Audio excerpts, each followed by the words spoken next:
Good evening and welcome back to an all new episode of the Cover 2 podcast. I am your host, Dalton Chandler, aka the Okie Longhorn.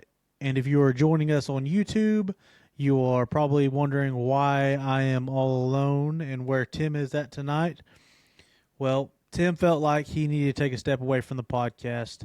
He said, with life and having a family, he felt like the podcast was a bit of a distraction he didn't need, and there were other things in his life that he needed to focus on, which I completely understand. He also said that he felt like it was a disservice to me, the podcast, and all of our listeners that he wasn't completely invested in the podcast.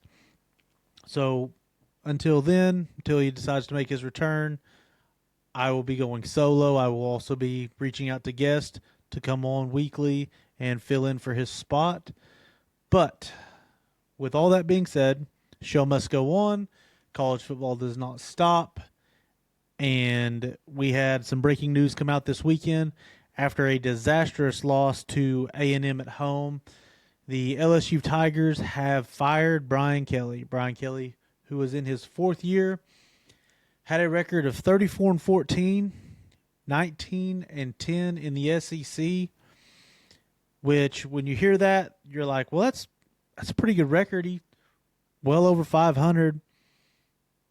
For a lot of places, yes, you're going to get to keep your job with a record like that. But at LSU, they expect to win national championships. They expect to compete for national championships. They expect to compete and win SEC championships.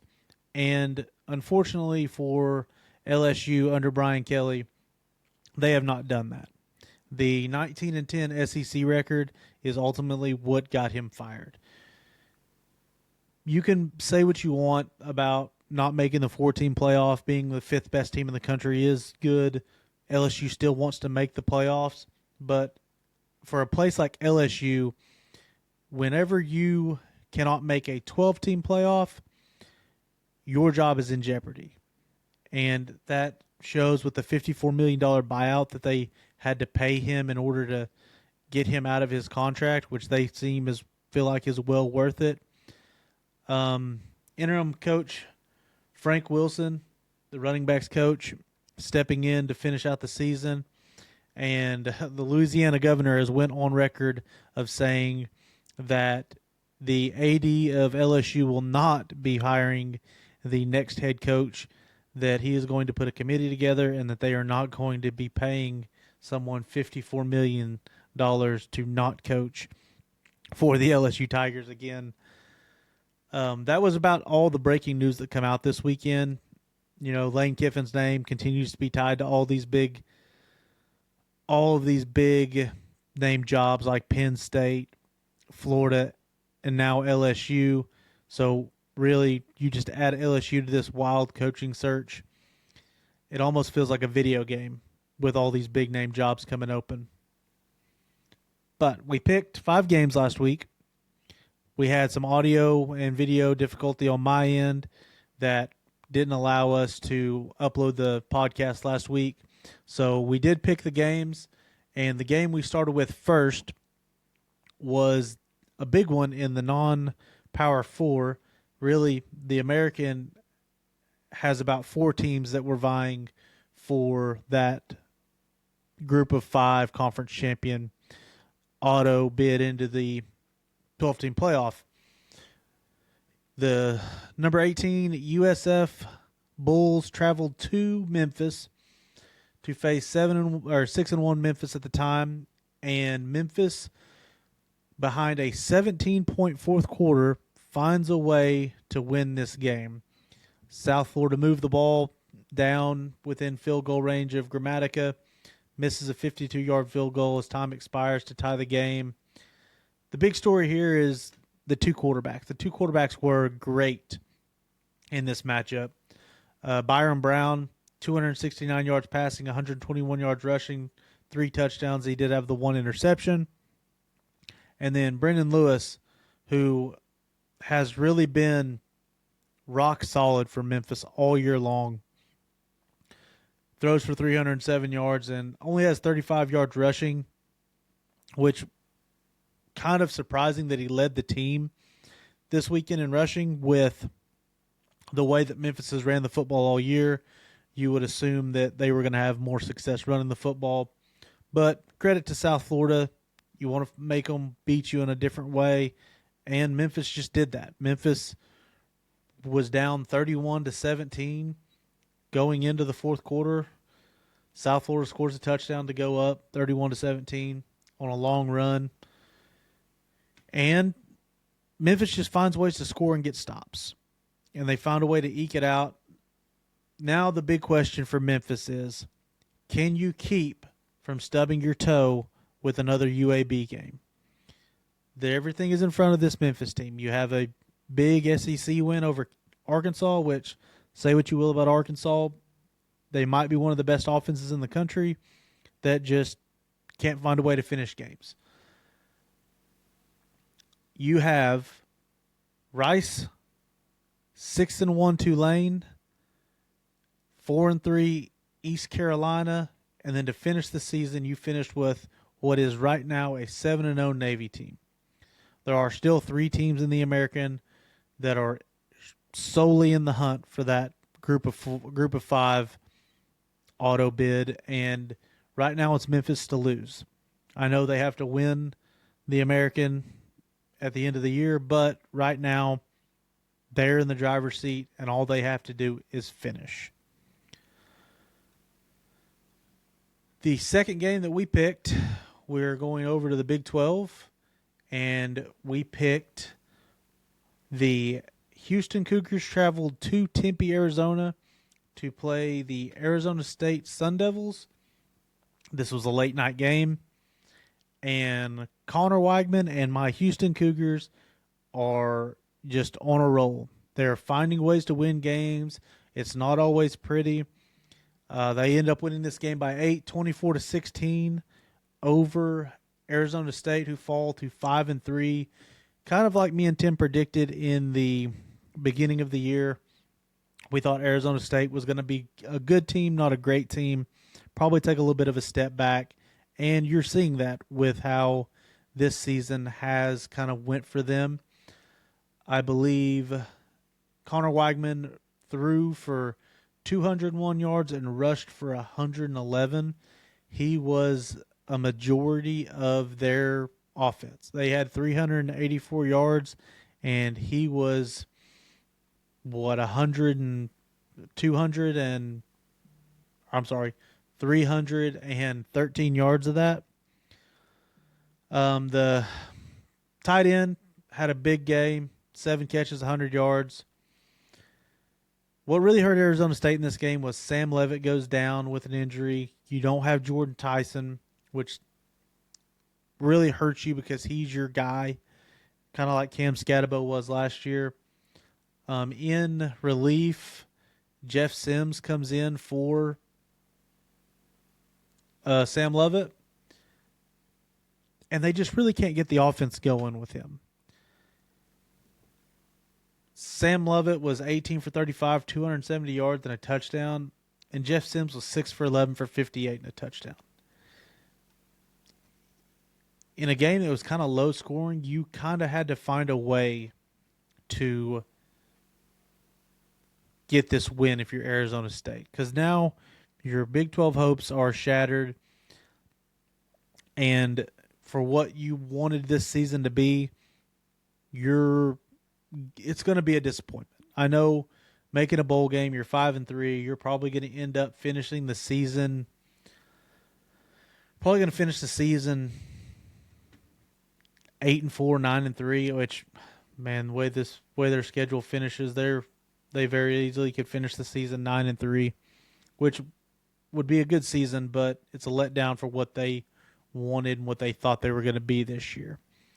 I do believe that I was on Arizona State this last week, and Tim took Houston. I know that kind of is backwards, but I really figured that Arizona State would find a way to win this game at home.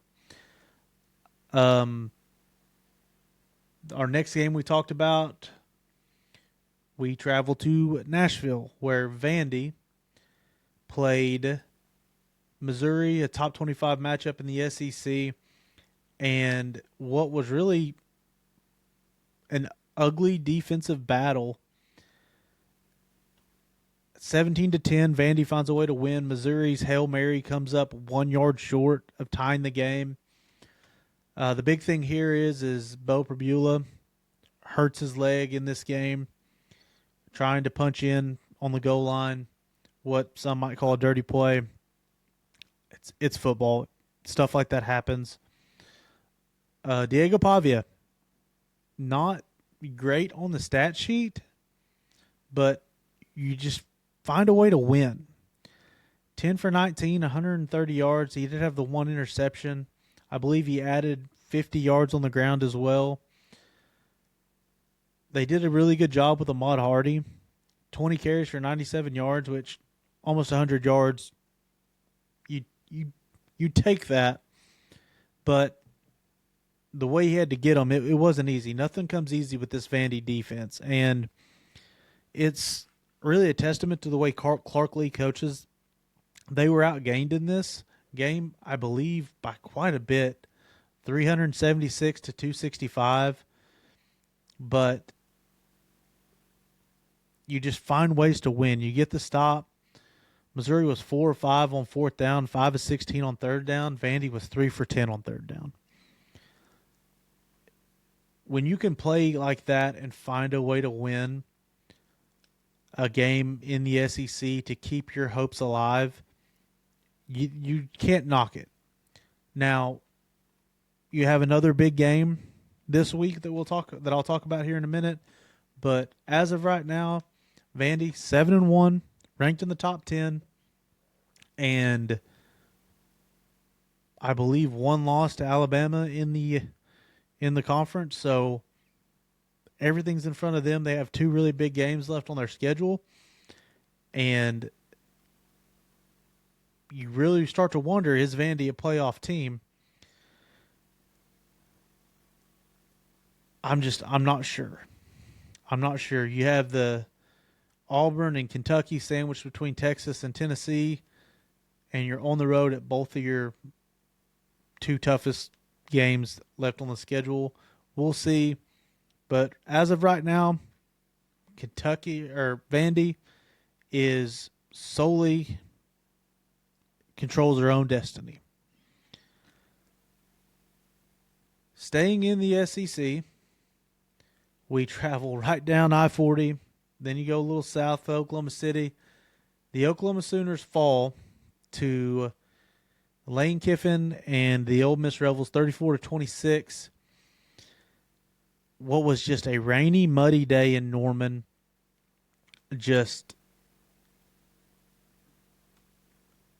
I'm not sure what to make of this game. I watched a lot of it. Trinidad was outstanding. He legitimately just 315 through the air, found ways to extend drives with his legs on third down. So a lot of that for me is malpractice on OU's part. But you just start to wonder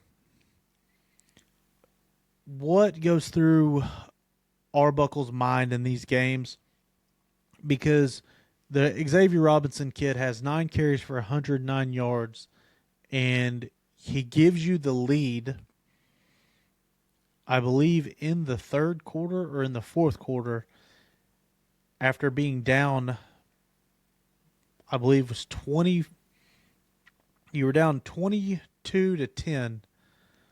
or 25-13. And Xavier Robinson goes 65 yards and then caps off another drive with a 9-yard touchdown run to give you the lead. And I don't think he really gets the ball much in the fourth quarter. Trinidad Chambliss drives down after the Oklahoma touchdown for an 11-play, 75-yard drive. Ole Miss regains the lead, and they don't look back. And for me, this game was more of a testament to Lane Kiffin kind of getting over the hump of, can he win the big games? Now his name is going to be even more tied to these jobs that are coming available. Whether he's happy at Ole Miss or not is kind of irrelevant at this point. You're going to get some money thrown at you that you're not going to see at Ole Miss.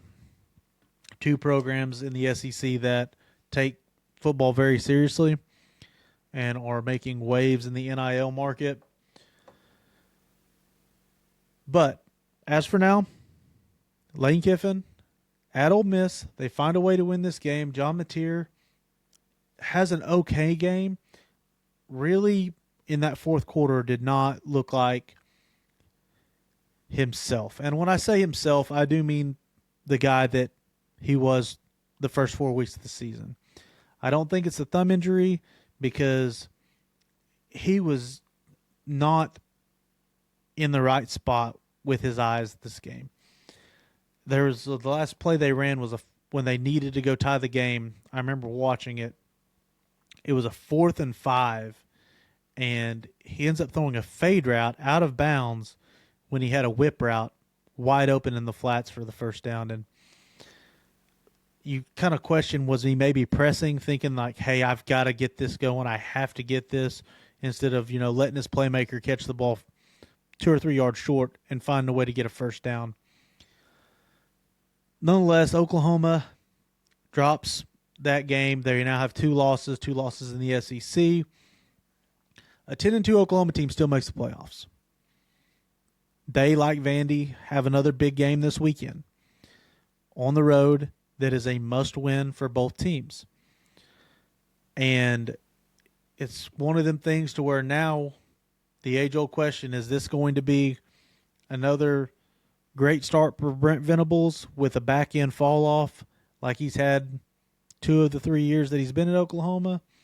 Or is he finally going to push through that November slump that he has had and get through this November run and have his team in position to make the college football playoffs?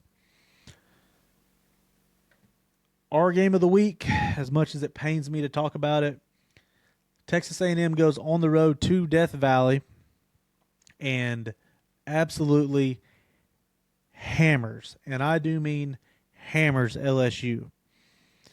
The score ended up being 49-25. That didn't even remotely feel like the final score. I think LSU tacked one on with like a minute left with the backup quarterback in. Texas A&M might be the real deal, and it's scary to say that, and I hate saying it as a Texas fan, but it's a reality that we may have to just come to figure out. Do we think LSU is a very good football team? No. That's kind of showing with the game against Clemson, with it being that close. Now Clemson's not a very good team. Kind of explains why the game was as close as it was. LSU took the lead in this game. I believe they went up 18-14 right before half, after what was 2 interceptions by Marcel Reed, I believe on back-to-back drives.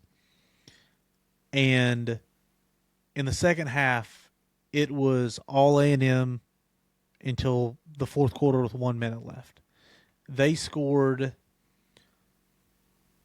I have to do math here, but 1, 2, 3, 4, 5. They scored 35 unanswered. And what really did it was just a complete team effort.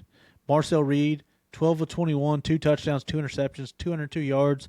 The big factor here was same as it was last year. 108 yards on 13 carries, 2 touchdowns on the ground. This defense for LSU was lost. He spread the ball out very well.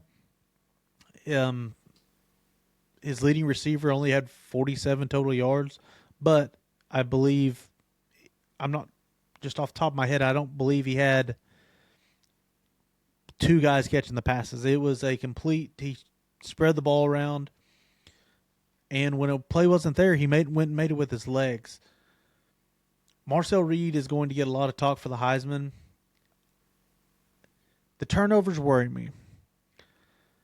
I'm not 100% bought in on how good he is. This Texas A&M defense is really good. The pass rush is elite. The corners and the secondary are sticky in coverage.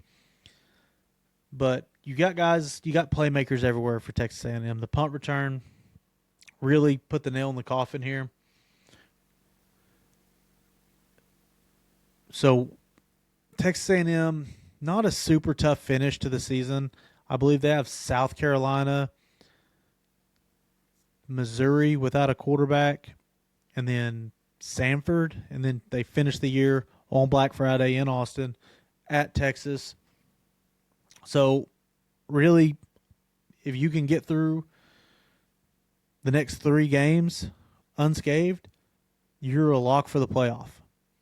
So that's pretty doable for this Texas A&M team for what we've seen so far. But at the same time, we do know that Texas A&M will find a way to Texas A&M. If you give them enough rope, they will hang themselves. It was a really great weekend. Just to touch on my fandom a little bit, I rode the emotional roller coaster that was the Texas-Mississippi State game. And when I tell you that some alcohol was consumed, I believe once that game was over, I was screaming in my living room that we were the greatest team in the world and we were going to win a nationals championship. So that kind of tells you the level at which I was on after that game. Right into week 10. This is the start of Championship November, as Lincoln Riley likes to call it. Speaking of Lincoln Riley, the first game I'm going to touch on that I feel like is probably one of the only games that's worth touching on in this kind of sleepy Week 10 matchup. I don't want to talk about Florida-Georgia. I know it's a rivalry game.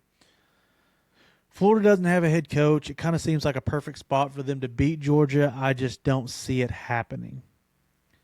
So first game we're going to talk about, USC-Nebraska, number 23 USC, 5-2, travels to Lincoln to take on 6-2 Nebraska. USC is a 6.5-point road favorite. Who's gonna break through here? Is Lincoln Riley going to find a way to win a big road game here, or are we going to see Matt Rule and this Nebraska Cornhuskers team finally get over the hump? Nebraska is coming off what was 2 weeks ago a really bad loss to a Minnesota team, and they found a way to beat Northwestern last week. USC comes in off of a bye week after the Notre Dame loss, so they've had 2 weeks to lick their wounds.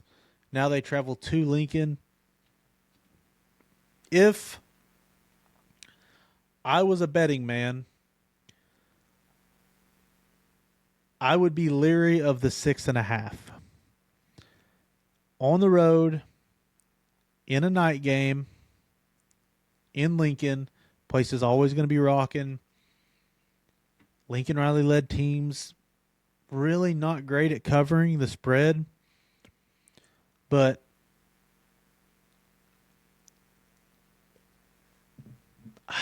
I find it really hard to trust Matt Rule and this Nebraska team who had such high expectations going into the season, and they're just dropping games they probably shouldn't.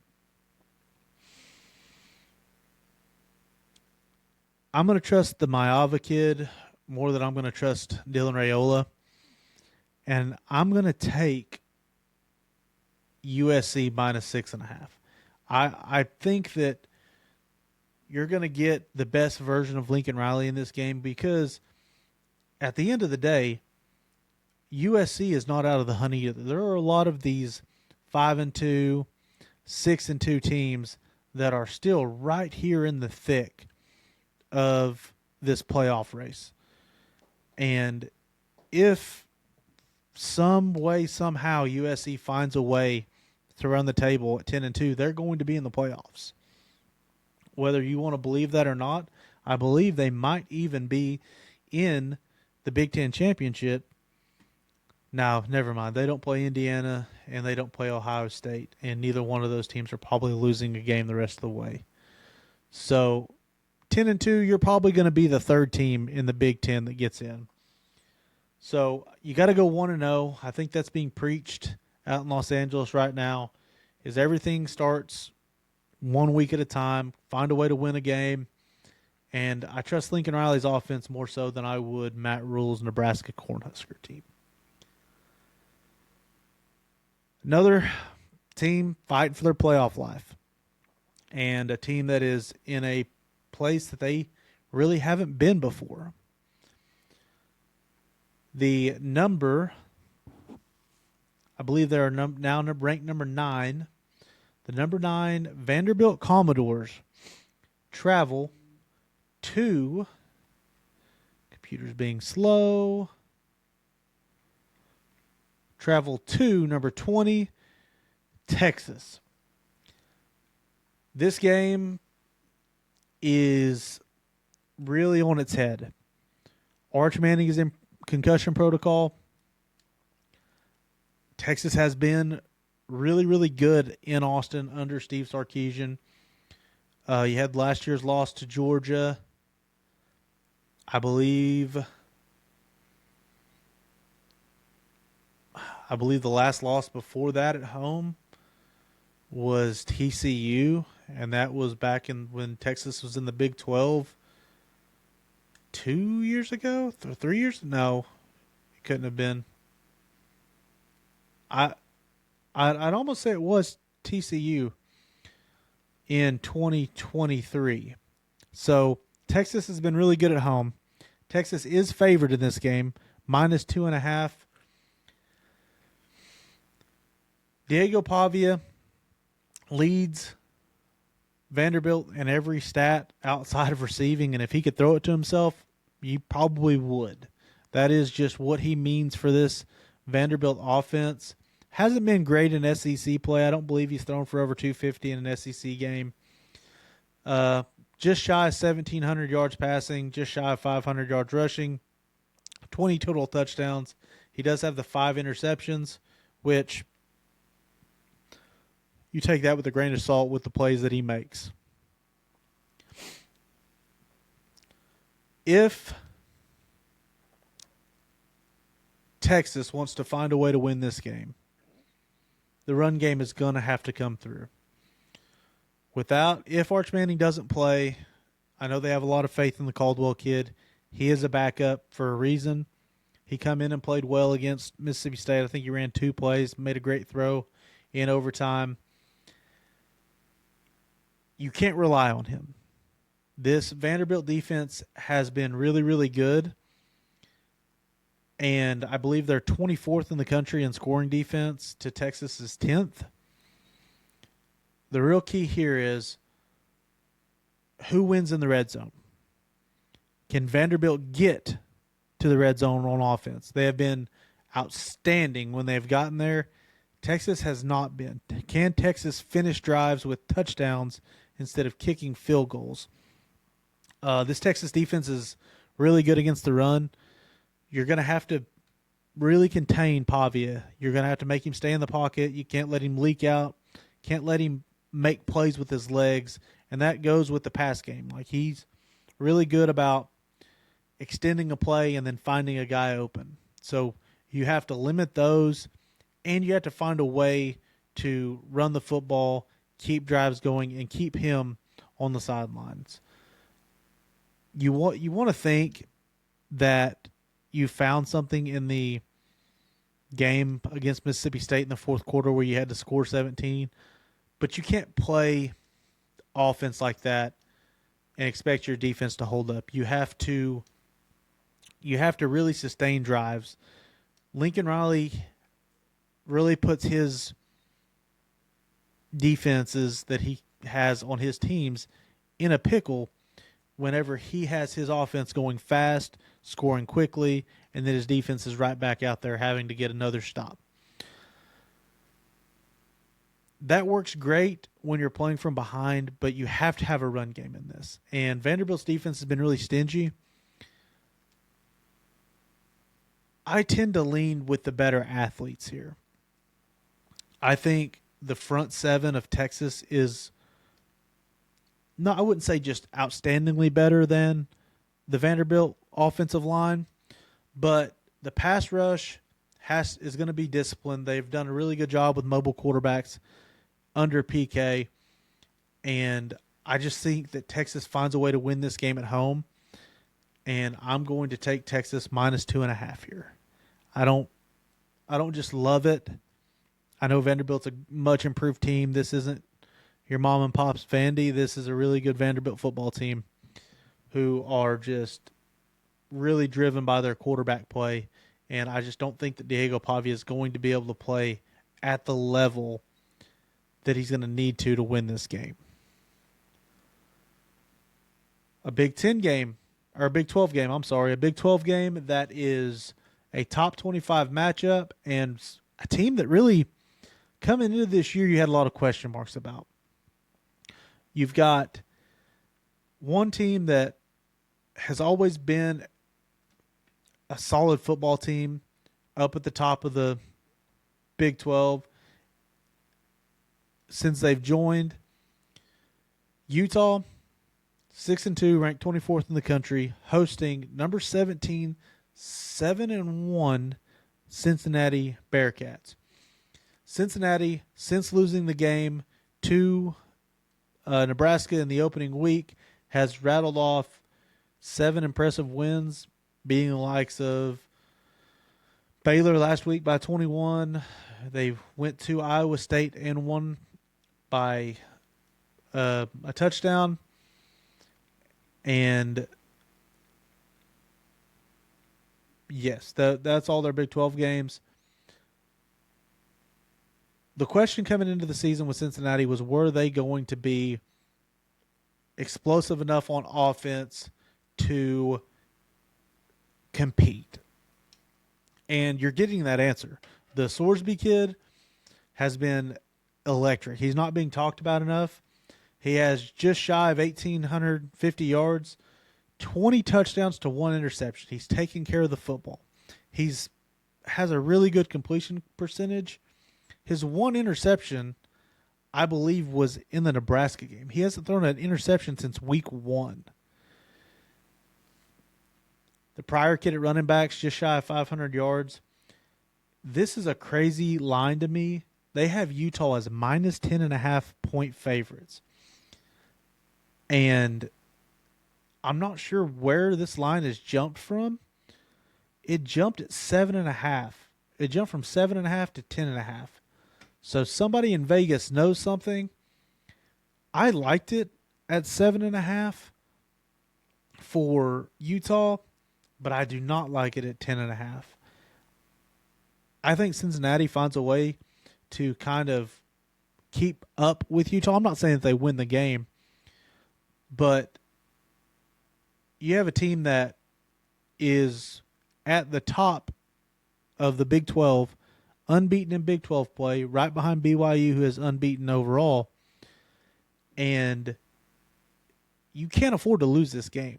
There are 2 one-loss teams right behind you that you don't want to get into a tiebreaker situation with, Texas Tech and Houston in this. So I like Cincinnati here plus 10.5. I don't just necessarily think that Utah's a great team. They didn't look great against BYU on the road. I know they're at home in this, but it's just one of them things where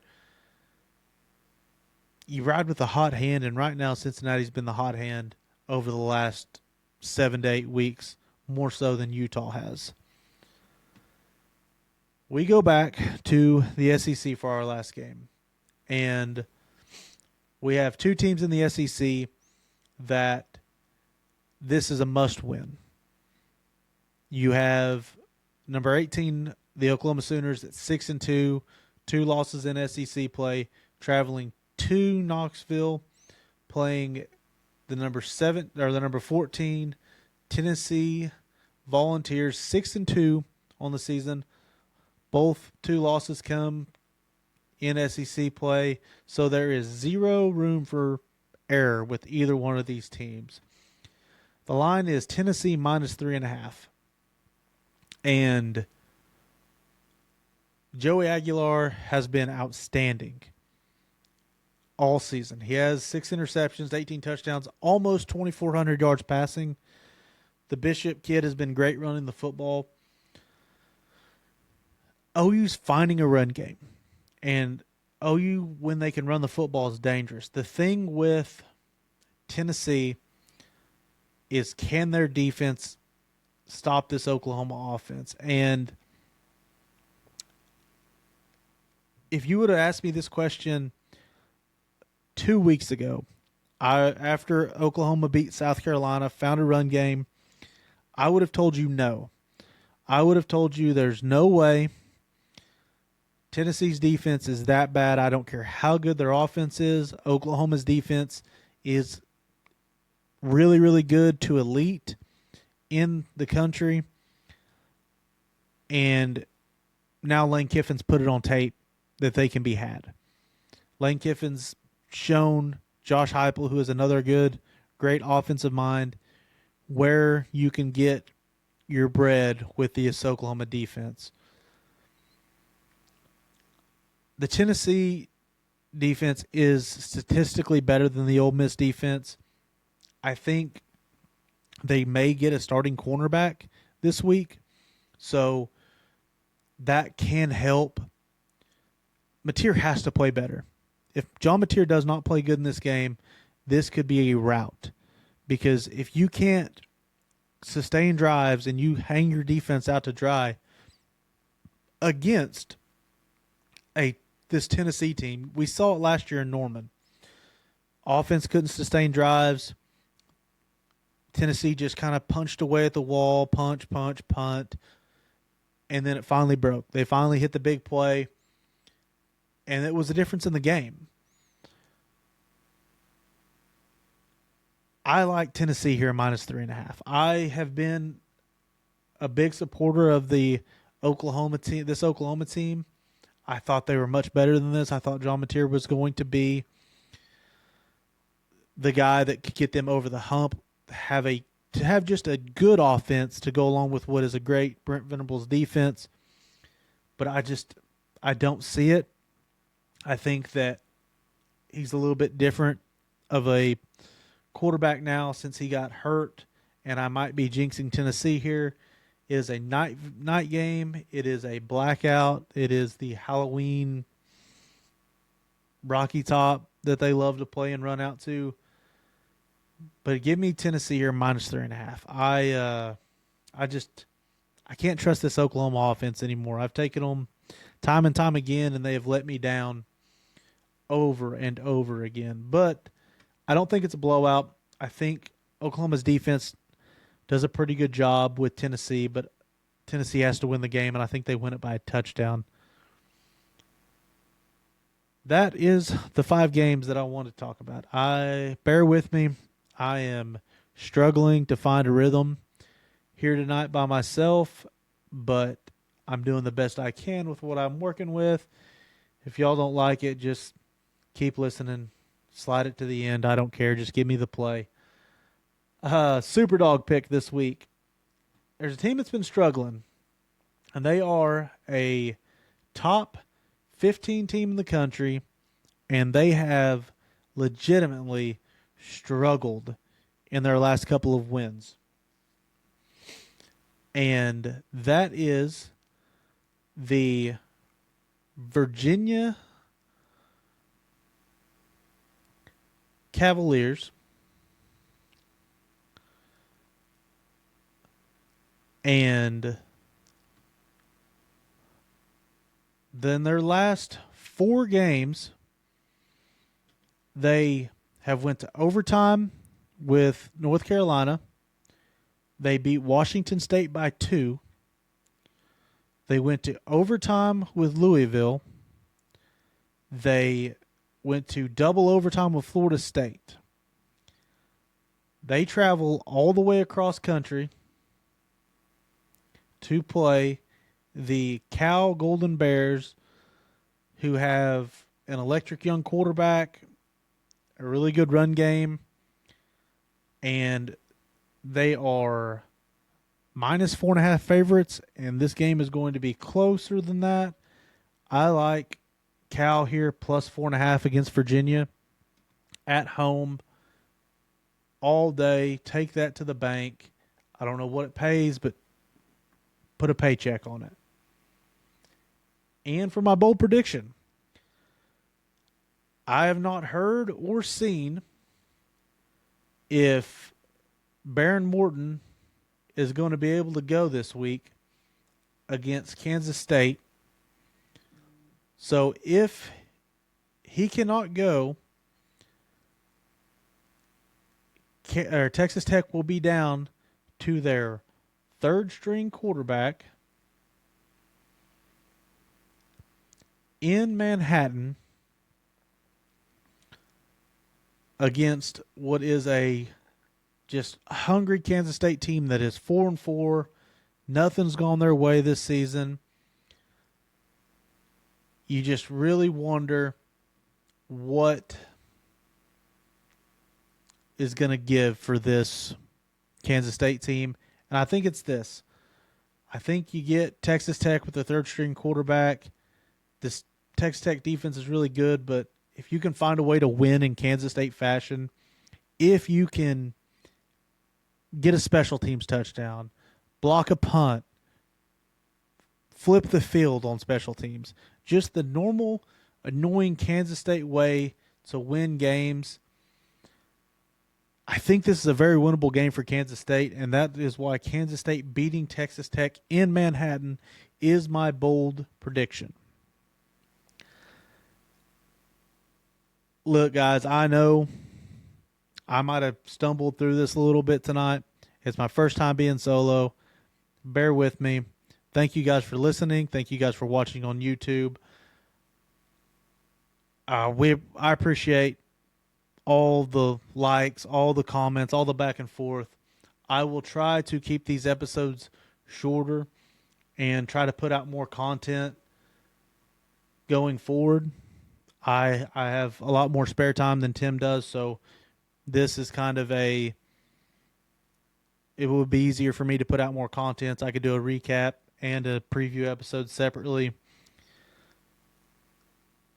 Bear with me. If you want to be a guest on the podcast, just reach out to me. If you have me on Twitter, add me there, TikTok, Facebook. I know a lot of people follow on Facebook as well. Message me, text me, shoot me a text. I'll be happy to have you. It's really tough sitting here talking to my computer screen, but I'm here. I enjoy doing this, and I'm going to continue to do this until you guys just stop watching, and then I'll just go back to talking to myself.